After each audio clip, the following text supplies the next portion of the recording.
O Senhor esteja convosco. Ele está no meio de nós. Proclamação do Evangelho de nosso Senhor Jesus Cristo, segundo Mateus. Glória a vós, Senhor. Naquele tempo, Jesus voltou a falar em parábolas ao sumo sacerdote e aos anciãos do povo, dizendo: o reino de Deus é como a história do rei que preparou a festa de casamento do seu filho. Mandou seus empregados para chamar os convidados para a festa, mas estes não quiseram ir. O rei mandou outros empregados dizendo: dizei aos convidados, já preparei o banquete, os bois e os animais cevados já foram abatidos, tudo está pronto, vinde para a festa. Mas os convidados não deram a menor atenção. Um foi para o seu campo, outro para os seus negócios, outros agarraram os empregados, bateram neles e os mataram. O rei ficou indignado, mandou suas tropas para matar aqueles assassinos e incendiar a cidade deles. Em seguida, o rei disse aos empregados: a festa de casamento está pronta, mas os convidados não foram dignos dela. Portanto, ide até as encruzilhadas dos caminhos, convidai para a festa todos os que encontrardes. Então os empregados saíram pelos caminhos e reuniram todos os que encontraram, maus e bons, e a sala da festa ficou cheia de convidados. Quando o rei entrou para ver os convidados, observou aí um homem que não estava usando traje de festa e perguntou-lhe: amigo, como entraste aqui sem o traje de festa? Mas o homem nada respondeu. Então o rei disse aos que serviam: amarrai os pés e as mãos desse homem e jogai-o fora, na escuridão. Ali haverá choro e ranger de dentes, porque muitos são os chamados, poucos são escolhidos. Palavra da salvação. Glória a vós, Senhor. Aleluia, aleluia, aleluia, aleluia, aleluia, aleluia, aleluia, aleluia.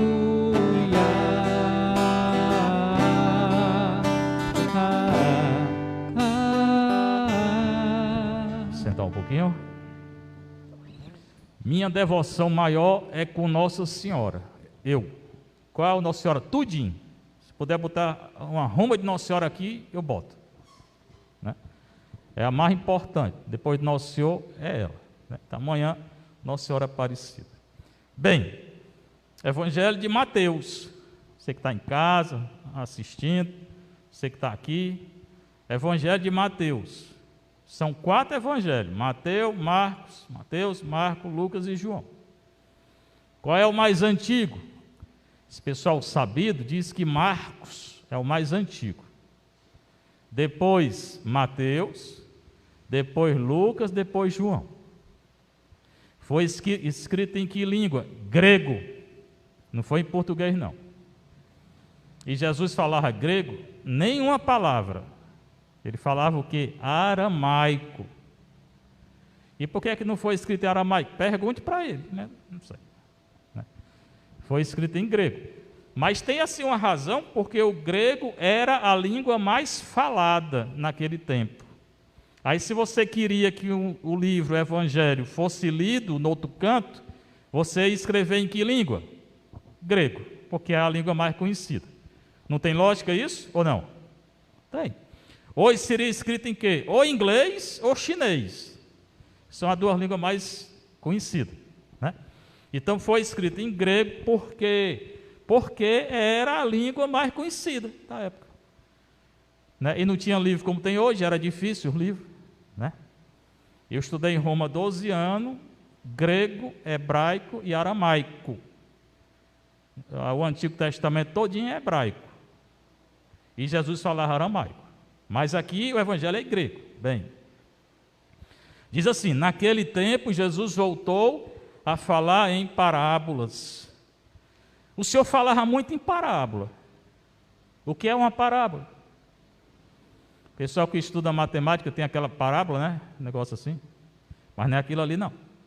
Ah, eu sei o que é. É aquela antena, né, que coloca em cima da casa. Não, ali é parabólica, né?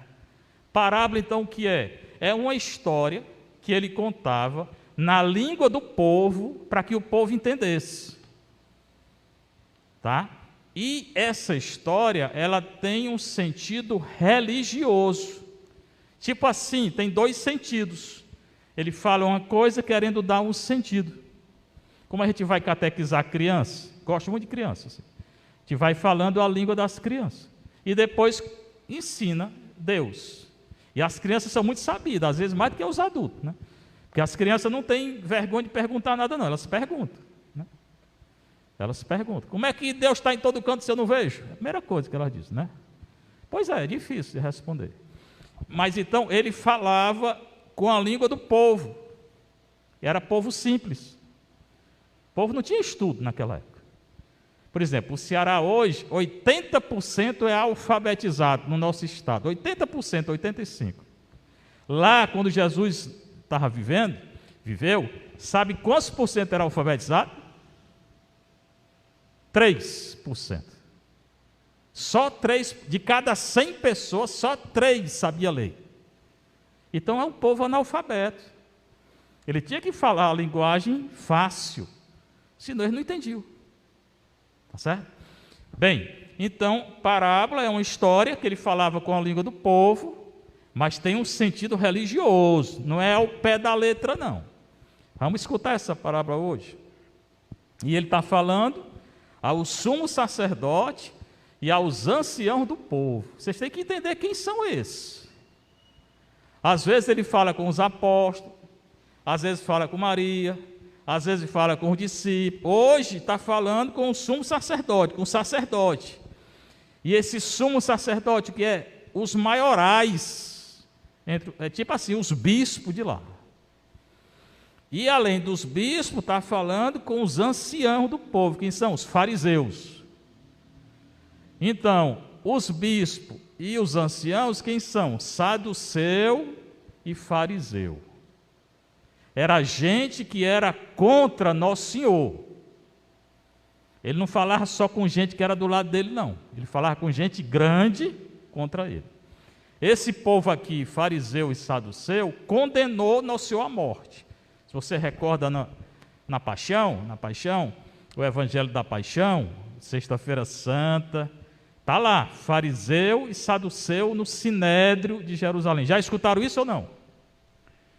Pode prestar atenção nos Evangelhos da Paixão. Vai falar dos fariseus, Vixe, a camisa está saindo, é? Nem notei, né?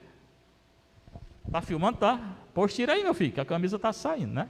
Não tem nada não. Então, esses fariseus, esses saduceus, era gente grande lá que queria matar Nosso Senhor. Ele está falando com eles, com as autoridades. E Nosso Senhor não tinha medo de falar, tinha não. Nosso Senhor tinha medo de falar com a autoridade, não. Se a autoridade fazia o bem, ele elogiava. Se fazia o mal, hipócrita, raça de víbora, vocês vão se condenar tudinho. Ele vai dizer aqui, no final ele vai dizer, você vai entender, que esses fariseus e esses saduceus não vão entrar no céu. É isso que ele vai dizer hoje. Esses grandes lá, né? Então ele está falando com gente ruim, fariseu e saduceu, que queria condenar ele à morte. Aí ele conta a seguinte história, ó, como é bonito.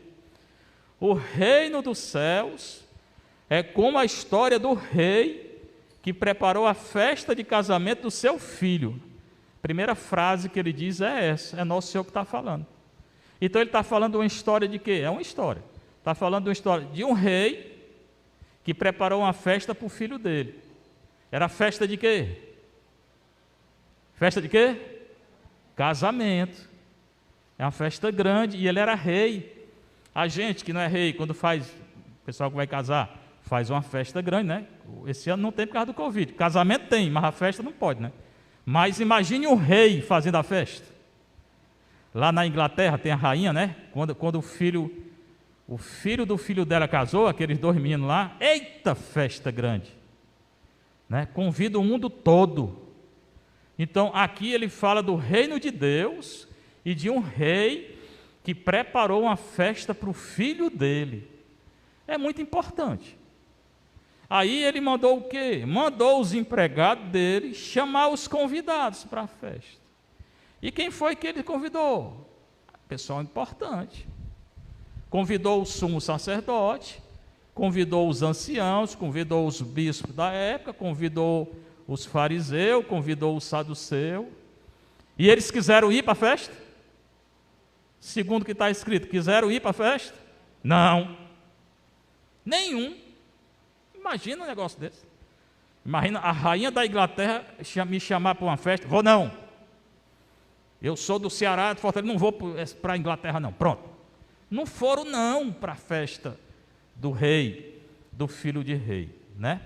Aí mandou outros empregados, convidando a eles os grandes do povo. Ele chamou os grandes, primeiro os grandes, os ricos, nenhum quis ir.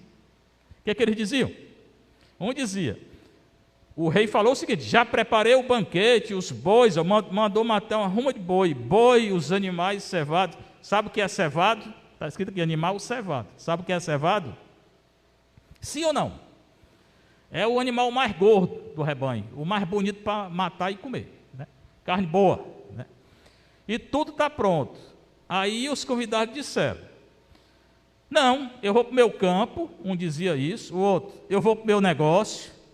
Outros agarraram os empregados, bateram nos empregados do rei e mataram. Ninguém dos grandes foi para a festa de casamento do rei, nenhum. E olha que era gente importante da cidade. Aí o rei ficou com raiva, claro, vai mexer com o rei. Mandou as tropas e castigou tudinho desses grandes. E foi além. Ele mandou os empregados convidar o pessoal da rua, os pobrezinhos. Chamou os mendigos, chamou as prostitutas, chamou os pecadores, chamou o pessoal que cata lixo na rua. Aqui atrás tem, se vocês não sabem, aqui atrás, na Dolor Barreira, lá embaixo tem. Nós estamos dando uma ajuda lá a eles, catador de rua. Tem família aqui na nossa paróquia, bem aqui pertinho, só você descer a Dolor Barreira. Lá tem uma casa que a gente celebra, agora com Covid menos, né? Mas estamos lá com cesta básica, que os políticos não dão, nós estamos lá. Uma ruma esse pessoal que pega coisa na rua, né? Como é que se chama o negócio? Como é que chama? Reciclagem? É. Tem aqueles carrinhos dele lá, né? Tem a Sofia, que é uma menina filha, tem uma senhora que tem uma ruma de menino lá. Uma delas é a Sofia. Como é a casa dela? Ela botou uns papelão no meio da rua, aí fechou, é a casa dela, pronto, aí botou um telhado lá, né? A casa dela é desse jeito. Se quiser ir, vamos lá visitar, né? Aí então o rei mandou chamar gente assim, os pobrezinhos. Já que os ricos não querem. Mandou chamar, não só ricos, os poderosos não querem. Então, chama os pequenininhos. Eles foram na hora. Entraram na festa. Só, diz o Evangelho lá no final, que lá entrou uma pessoa, aí eu quero que você entenda isso, né? Então, chamou os ricos, não quiseram ir. Chamou os pobres foram. Mas aí entrou alguém lá que não tinha, segundo o que está escrito, não tinha o traje da festa. Aí mandaram perguntar a ele. Por que tu não tem, cadê a roupa da festa? Imagine, se é pobre, não tem roupa, né? E mandou jogar fora, mandou embora da festa. Então eu quero que você me diga o seguinte: esse traje da festa o que era? O rei tinha chamado todo mundo. Chamou rico, não foi, chamou pobre, foi. Mas um mandou embora, porque não tinha um traje da festa. Que traje é esse? Que rei é esse? O filho do rei quem é? O rei dele quem é? O rei é Deus, por isso que tem dois sentidos. O filho do rei que vai casar é Cristo. Casar com quem? Com a igreja que ele fundou. A festa, o que é? A união de Cristo com a igreja. Essa festa para quem é? Para todos. Mas todos entram na festa? Não. Quem não tem o traje da festa, não entra. E poderoso e rico, não quiseram entrar. Geralmente quem entra é gente o quê? Humilde. Né? Os ricão acham que está tudo salvo. Então, mas eu quero entender o seguinte: esse traje da festa o que é? Que mandou ele embora. Já sabe que é o rei de Deus, é o pai, é o filho, é a igreja, mas tem gente que não entra. Por que não entra? Esse traje o que é? É o sentido figurado. É a fé, é a nossa vida. Se a minha vida for coerente com Deus, com Cristo, eu entro no reino. E se eu não tenho fé, eu entro? Não. Se eu digo uma coisa e não faço, se eu ensino a lei de Deus e eu não faço, eu entro no reino de Deus? Não. Então o traje é a nossa vida. Essa vida tem que ser o quê? Coerente com a lei de Deus, coerente com o rei, coerente com o reino de Deus, coerente com o Filho de Deus, coerente com a Igreja Católica. Aí tem que conhecer as leis da Igreja Católica. Eu estou fazendo um curso aí, está no YouTube, né? De graça, sobre o catecismo da Igreja Católica. Vá assistir. Quanto é que paga? Não paga nada, mas tem que assistir, é 50 minutos. Saiu sábado os cursos. Viu, Lúcio? Saiu o último aí sábado. Então está no nosso canal YouTube. Valeu, você vai assistir, você que está em casa. Então, essa veste é a nossa vida. A nossa vida tem que ser coerente com o quê? Com o reino de Deus. Trazendo essa história para hoje, que a gente tem que colocar o Evangelho também hoje. Não adianta só falar daquela época de Jesus, não. Porque o Evangelho, ele é para todo o tempo. Então, é para hoje também. Tá? Essa ruma de gente que está vindo aí, pedindo voto para nós, que nunca fizeram nada por nós, vai entrar no reino de Deus? Vai não. É esses aqui que estão enganando o povo. Entra no reino de Deus não, porque não é coerente. Venha tirar de nós. Venha tirar da nossa comunidade. O que é que fez por nossa comunidade? O que é que fez para representar a nossa comunidade? Não fez nada, então mande embora. Porque Nosso Senhor, se estivesse aqui hoje, ele vai estar aqui já na Eucaristia, no altar, ele mandava tudo ir para fora. Não deixava nenhum entrar. Por isso que eu não vou deixar fazer propaganda aqui de nada. Sexta-feira, com um carro de som horrível aí, com um candidato, eu mandei chamar lá, fazer uma queixa a polícia lá. Aí toda vez que interferir na missa, eu vou mandar chamar, dar queixa do candidato. Não respeita nem a missa.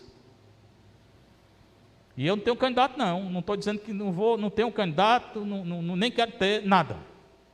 Mas se o candidato vem para enganar a comunidade, meu povo, aba dos olhos, né? A coisa, eu estou aqui há 5 anos, 2015 para cá são 5 anos. A coisa mais importante que vocês precisam, a comunidade precisa, eu tenho dito, saneamento básico, porque causa doença para vocês, para os filhos de vocês, para os jovens, para os idosos. Não tem, e o que tem não presta. Porque quando chove lá embaixo, toda vida que eu venho, que eu subo, quando eu desço, quando está chovendo, cria aquela lama lá. Aquilo cria o quê? Doença para você, não é para mim não, é para você. Para mim também que eu venho. Para nós a doença. Primeira coisa é saneamento básico. E esses políticos que vêm aqui tomar voto de vocês, ninguém nunca falou disso.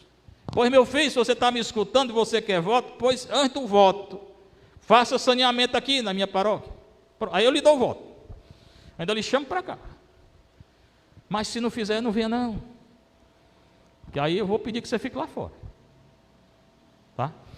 Uma faculdade para o jovem aqui. É muita coisa. Não, por que faz faculdade lá na aldeota, não faz aqui? Aqui tem 40 mil habitantes. Os meninos aí que vão tudo estudando, vão crescer. Por que tem que sair daqui para estudar? Porque não estuda aqui. Um hospital que preste de graça é 40 mil habitantes aqui. É um posto de saúde aqui, outro acolá, e não serve, pelo que eu escuto, não serve. Faz um UPA aqui também para nós. Por que não faz?